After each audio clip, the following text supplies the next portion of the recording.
আমি বলে থাকি যে নারীরা দুই জায়গায় খুব বেশি যায়, হুমরি খেয়ে পড়ে। এক যায় বাজারে, দুই যায় মাজারে, ঠিক কিনা?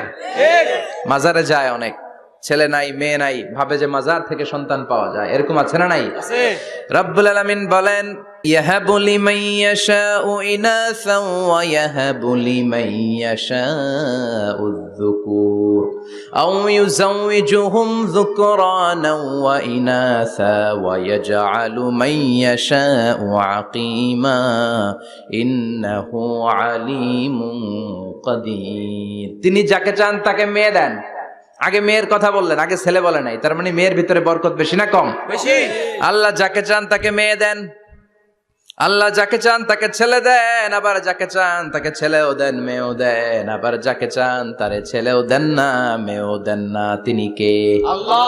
এজন্য চাইতে হবে তার কাছে, মাজারে যে চাওয়া যাবে না। আমার বোনেরা খবরদার, খবরদার, খবরদার, মাজারে যে কিচ্ছু যাবেন না। মাজারে তো আপনাদের যাওয়ারই দরকার নাই, কারণ নারীদেরকে কবরের সামনে যে কবর জিয়ারত করতে নিষেধ করেছেন মুহাম্মদ সাল্লাল্লাহু আলাইহি ওয়াসাল্লাম।